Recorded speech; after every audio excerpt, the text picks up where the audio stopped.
Bankruptcies, angry Gilbert residents, more pickleball, a closed golf course, and stick around to the end for a start date for the 25-acre surf park which has come into Gilbert Regional Park. These are this week's headlines in Gilbert, Arizona.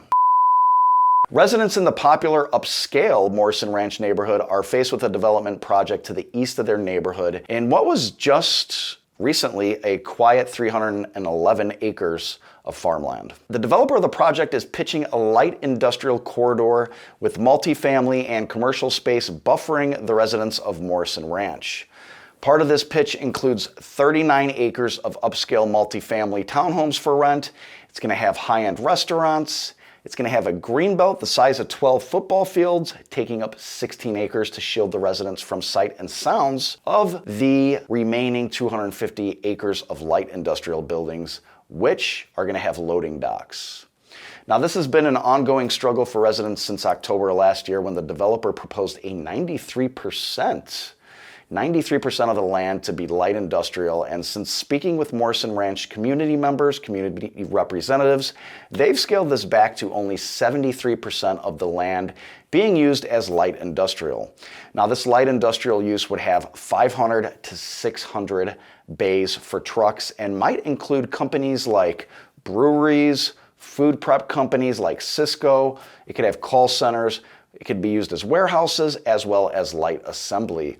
Now, they did confirm there would be no heavy industrial uses, there'd be no hazardous waste facilities, no marijuana dispensaries or adult businesses, and by adult businesses, I would guess strip clubs or certain toy manufacturers, or businesses of a sexual nature. For those, you'd have to visit the Children's Library in Portland. The good news is it will bring some life to the area, so residents won't have to travel to downtown Gilbert for sit-down restaurants and entertainment, but it does come with a cost, and it's going to increase traffic as well as population density. Among some of the other concerns for residents is the upscale townhome rental plans going sideways due to the proximity of the light industrial truck and cargo bays.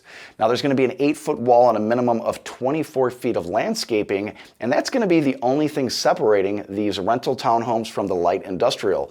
And residents fear this could lead to rent decreases and attract, quite frankly, a crowd that they do not want. Now, truck traffic here would be constrained to Power Road, a part of Elliott Road, and it would be completely restricted on Warner Road. Developers told residents of the Elliott Groves neighborhood of Morrison Ranch that they'd have nothing to worry about in terms of noise pollution, as the distance between the neighborhood and the cargo bays is 870 feet.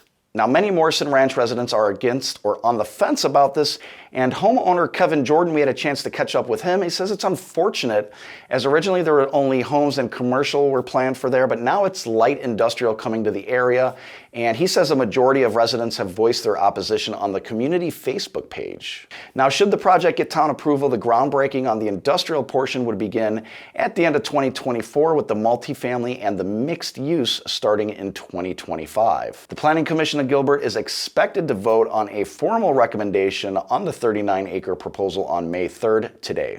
That and the application for the light industrial portion are then expected to both go to the town council for a decision on June 20th. In other news, not really Gilbert, but affecting Gilbertarians, the owner of the park formerly known as Bell Bank is filing for bankruptcy after only 16 months of being open.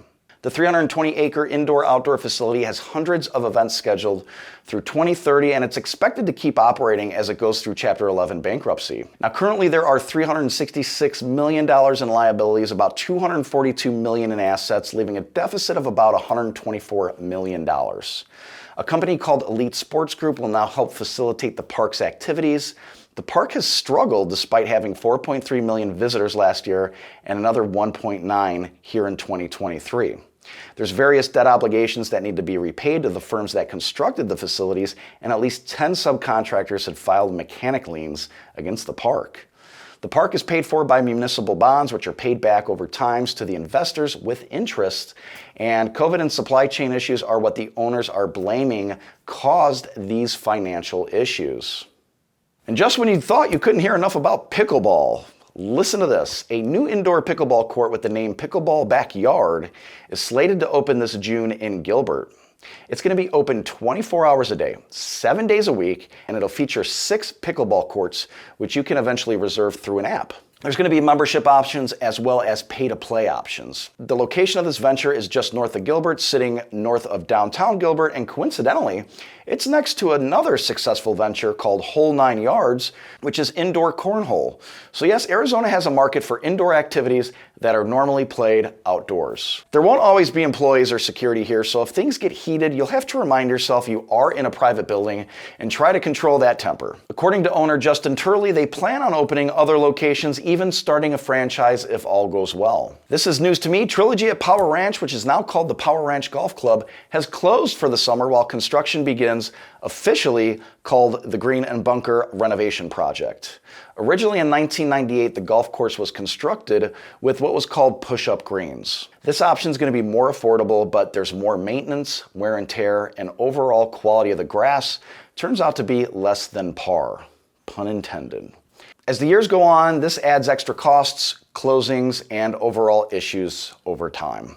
Issues with the quality of the Bermuda grass growth has become a maintenance death spiral, which they're trying to get out from under. The timeline from demolition to open is looking to be May 1st through September 1st. However, with Arizona construction, you can be sure that there's going to be some delays, cost issues, and I'd probably look at about November 1st opening to be safe. So November 1st, you'll be able to get back on the greens there. However, the driving range will still be open. So if you're looking to go hit some golf balls and practice your golf game, hit me up. We can take a trip over there. The driving range is still open. The range hours are 7 a.m. to 5 p.m. The famous Slate restaurant is still also open, with the famous TJ bartender making his miraculous Bloody Marys. And the biggest news to me is the news of Gilbert Regional Park, which is bringing Cactus Surf Park to a reality for our Gilbert residents. Now, if you're not familiar with this project, that was originally called The Strand. It was estimated to cost $60 million, and this was actually supposed to be open by August of 2020. The owner of The Strand, John McLaughlin, no relation to Sarah McLaughlin. Hi, I'm Sarah McLaughlin. Will you be an angel for a helpless animal? Every day, innocent animals are abused, beaten, and neglected. Entered into a 50-year lease with the town of Gilbert, and because he was having issues with financial backers, the council agreed to delay the opening to August of 2022. Well, the project was sold in 2021 to the current owners, and it was renamed, and the revised agreement included an opening date of 2024. So a lot of rescheduling going on with nothing happening. The schedule now, barring no future pandemics, world wars, or blister beetle infestations, is posed to begin construction with a groundbreaking ceremony on December 23rd, 2023. Now, that's not an ideal date, being 2 days before Christmas, but it's still a date. It's going to be completed by July 30th of 2025, with an opening plan for September 30th of 2025. But once again, given Arizona's construction pattern, this may not be done before I'm dead. And that's the important news in Gilbert. Let me know what you guys think below, and be sure to check out my new website, mymovetoarizona.com, to make your move easy peasy. We'll see you next week.